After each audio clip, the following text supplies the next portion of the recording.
الرحمن الرحیم. دل ہے تو جان ہے، جان ہے تو جان ہے. دوستو دیکھیں، یہ دل ہی ہے جو پوری باڈی کا ہمارا محور ہے، اور یہ چیف آرگن ہے، بلکہ میں کہوں گا یہ ہمارے جسم کا امام ہے. تو یہی پوری باڈی کو بلڈ سپلائی کرتا ہے، چاہے ہمارے وہ گردے ہوں، چاہے ہمارا جگر ہو، ہمارا دماغ ہو، اور ایون دل کے جو پٹھے ہیں ان کو بھی سپلائی یہی کرتا ہے. لیکن انتہائی افسوس کے ساتھ کہنا پڑتا ہے کہ ہم لوگ اس دل کا خیال نہیں رکھتے.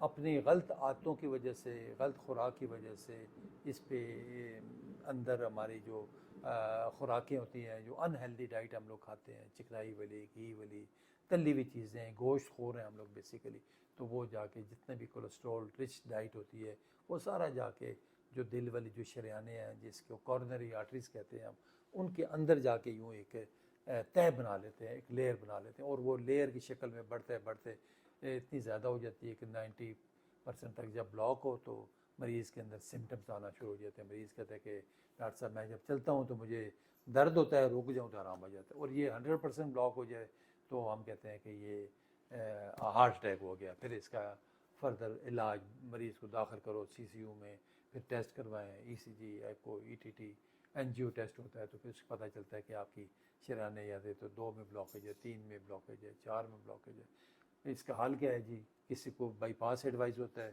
کسی کو اینجیوپلاسٹی ایڈوائز ہوتی ہے، یا پھر دوائیاں چاہیے. اور اکثر ہمارے مریض جو آج کل کے وقت میں ہیں، ان کو ساتھ شوگر، بلڈ پریشر چل رہی ہوتی ہے، کسی کی ایج زیادہ ہے، کوئی اسموکر ہے، کوئی فیملی میں ڈیزیز ہے، تو وہ لوگ بائی پاس کا نام سن کے ڈر رہے ہوتے ہیں. یا اگر دل بھی کمزور ہو، کئی دفعہ جس طرح انجیکشن فیکشن ہم کہتے ہیں وہ کم ہو، تو وہ پھر ایسے مریضوں کا رسک بڑھ جاتا ہے. تو وہ پھر اس رسک سے بچنے کے لیے ان کے لیے ایک لیٹسٹ ٹیکنیک ہے جس کو ہم کہتے ہیں EECP تھراپی، یعنی انہینسڈ ایکسٹرنل کاؤنٹر پلسیشن. اس کو نیچرل بائی پاس بھی کہتے ہیں. اور یہ ارلی 60s کی انوینشن ہے جو امریکہ سے شروع ہوئی. وہاں پہ اس پہ کافی ریسرچز ہوئیں، کافی لوگوں پہ انہوں نے ٹرائل کیے، اور پھر جا کے یہ پوری دنیا میں پاپولر ہو رہا ہے. EECP تھراپی آلموسٹ اب کافی ملکوں کے اندر یہ ہو رہا ہے. اور اس کو جو US میں جو FDA ہے اس نے اس کو سرٹیفائڈ اپروو کیا ہوا ہے. اور جتنے بھی کارڈیالوجی کے ایسوسیشن ہے، European college of cardiology, American heart association, American college of cardiology, ان سب نے اس کو اپروو کیا ہوا ہے. اور یہ بہترین آپشن ہے مریض کے پاس، جس کے پاس اگر کوئی اور آپشن نہیں بچتی یا وہ بائی پاس نہیں کروانا چاہتا، تو میں سمجھتا ہوں ان کے لیے یہ بہترین آپشن ہے. اس میں مریض کیا ہوتا ہے کہ جس طرح آپ یہ دیکھ رہے ہیں، یہ مظہر اقبال صاحب ہمارے پاس یہ کوٹلی آزاد کشمیر سے ہیں. یہ دیکھیے گا ذرا نیچے دیکھیں نا، ان کے یہ لوور لیگس کے اوپر یہ کفس، جس کو جیکٹ کہہ لیں، باندھی ہوئی ہے. یہ جیکٹس باندھی ہوئی ہے، اور یہ کمر کے 3 جگہ پہ جیکٹس باندھے گئے. مشین جب آن ہوتی ہے تو یہ انفلیٹ اور ڈیفلیٹ، یعنی اس میں ہوا بھری جاتی ہے پھر نکلتی ہے، ہوا بھری جاتی ہے پھر نکلتی ہے. جب ہوا بھرتے ہیں تو یہ جتنا بھی بلڈ ایکسٹرا ہوتا ہے نا ہمارا، یہ ٹانگوں میں، تھائز میں، اور کمر کے ارد گرد بٹک والے ایریا، اس کو یہ سکویز کرتا ہے، یہ نچوڑتا ہے اور پھر دل کی طرف اوپر پھینکتا ہے. اس سے کیا ہوتا ہے کہ کچھ ہارمونس کیمیکل ریلیز ہوتے ہیں، ہماری جو بلاکڈ آرٹریز ہوتی ہیں وہ کھلتی ہیں، اور کچھ ایکسٹرا شریانیں بنتی ہیں جس کو ہم نیچرل بائی پاس کہتے ہیں. تو جہاں جہاں بلاکیج ہوگی ادھر ادھر یہ نیچرل بائی پاس بنتا ہے. تو اس سے مریض کے جو سمٹمز ہیں، جو تکلیف ہوتی ہے، وہ آہستہ آہستہ کم ہو کے وہ ختم ہو جاتی ہے. تو میں سمجھتا ہوں کہ انتہائی کامیاب علاج ہے، بے ضرر ہے. نہ کوئی اس میں کٹ ہے، نہ کوئی چیر پھاڑ ہے، نہ کسی قسم کا کوئی مریض کو بیہوش کیا جاتا ہے. آئیں بات کرتے ہیں، ہمارے پاس مریض آئے ہیں مظہر اقبال صاحب، یہ کوٹلی آزاد کشمیر سے تشریف لائے ہیں. ان سے پوچھتے ہیں، ان کی 3 شریانیں بلاک تھی، ان کو دل ان کا بہت کمزور تھا، 20% کام کر رہا تھا. ابھی کیونکہ ان کا لاسٹ سیشن چل رہے ہیں، ابھی 1-2 دنوں میں ختم ہو رہا ہے، کیونکہ آج میں نے ایکو کی ہے تو وہ کافی بہتر ہو کے آلموسٹ 43% پہ چلی گئی ان کی. تو یہ ان سے بات کرتے ہیں. اپنا مظہر صاحب السلام علیکم. جی وعلیکم السلام. مظہر صاحب، آپ ہمارے ویورز کو بتائیے ذرا کہ آپ کی کیسی طبیعت تھی جب آئے تھے، اور یہاں کیسے پہنچے، اور آپ کیسا محسوس کر رہے ہیں؟ ماشاء اللہ ابھی جی کافی سیشن ہو انشاءاللہ گئے ہیں. پہلے تو بہت پرابلم ہو رہی تھی، اس وقت میں بالکل الحمدللہ بہت بہتر محسوس کر رہا ہوں. اور صبح میں آدھا گھنٹہ واک کرتا ہوں، کوئی سانس نہیں پھولتی، بالکل میں صحیح اپنے آپ کو بہت فٹ محسوس کر رہا ہوں. تو انشاءاللہ یہ بہت اچھا علاج ہے. میں تو یہی دیکھنے والوں کو کہوں گا کہ یہ بہت اچھا ہے، جس کو بھی پرابلم ہو اور یہی کروائے، سب سے اچھا یہ علاج ہے.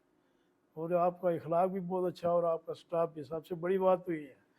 وہ کچھ تو مریض ایسے ٹھیک ہو جاتے ہیں جو آپ کا اخلاق دیکھتے ہیں. آپ کا سٹاف بھی اچھا ہے, اخلاق بھی, اور یہ علاج بھی بہت اچھا. مجھے تو ڈاکٹر نے یہ کہہ رہے تھے جنرل وقار صاحب کہ آپ کا انجیوگرافی بھی نہیں ہو رہی, کہ 2 مہینے سے انہوں نے دوائیاں کھلائی. آخر 2 مہینے بعد انہوں نے بولا یہ دوائیاں لے جاؤ جاؤ گھر. انجیوگرافی نہیں ہو سکتی کہ اووین پھٹنے کا خطرہ پرابلم اس میں ایرکس. تو اللہ کا بہت شکر ہے میں ادھر آیا ہوں, میں بہت بہتر ہوں. چلے بہت شکریہ, الحمدللہ بہت بہت شکریہ مظہر صاحب. بہت دیکھیں بہتر محسوس کر ہم یہ کہتے ہیں کہ جس کے پاس کوئی آپشن نہیں ہے, نہ وہ بائی پاس کرا سکتا ہے, نہ کوئی سرجری کروا سکتا ہے, نہ اسٹنٹنگ کروا سکتا ہے, نہ وہ کم از کم وہ اپنا ای سی پی کروائے. دیکھے کتنے اس کے کوئی جادو قسم کے اس کے علاج ہے, اور یہ کس طریقے سے مریض یہاں پہ ٹھیک ہو رہے ہیں. ابھی دیکھیں ان کا مظہر صاحب کا دل 20% کام کر رہا ہے, اور جس طریقے سے ان کی امپرومنٹ ہوئی ہے 20% دل والے اس طرح آرام سے لیٹ, آپ دکھائیے گا ذرا ان کو, یہ کس طرح کے آرام سے لیٹے ہوئے ہیں, بات کر رہے ہیں, نہ ان کو سانس پھولا ہوا ہے, نہ ان کو گھبراہٹ ہو رہی ہے, نہ انشاءاللہ دھڑکن بہت تیز ہے, بہتر. کچھ بھی نہیں ہے. جس بندے کا 20% دل کام کر رہا ہو وہ اس طریقے سے بیٹھ نہیں سکتا, اس کو ہم سپورٹ کے ساتھ, بلکہ سر اس کا اونچا رکھتے ہیں, ہم پراپر پوزیشن والی رکھتے ہیں تاکہ اس کا دل جو ہے نا پمپ صحیح کرے اور ان کو سانس نہ پھولے. تو یہ اس ای سی پی کا کمال ہے. میں سمجھتا ہوں کہ ان کو اللہ تعالیٰ نے شفا دی ہے, اتنا زبردست ٹریٹمنٹ ہوا ہے ان کا کہ یہ آلموسٹ ان کے سمٹمز ختم ہو گئے ہیں, دل کی طاقت بھی بہتر ہو گئی ہے. دل جو آلموسٹ گھبراہٹ کہتے تھے ہر وقت ہوتی ہے, دل کی دھڑکن تیز ہو جانا, سینے پہ بوجھ ہونا, وہ ساری چیزیں آلموسٹ ختم ہو گئی. تو اللہ تعالیٰ انشاءاللہ آپ بہت کو مزید صحت دے, تندرست و توانا رکھے, اور باقی جتنے بھی مریض ہمارے پاس آ رہے ہیں اللہ تعالیٰ سب کو صحت مند, تندرست و توانا رکھے اور اپنے حفظ و امان رکھے. بہت شکریہ مظہر.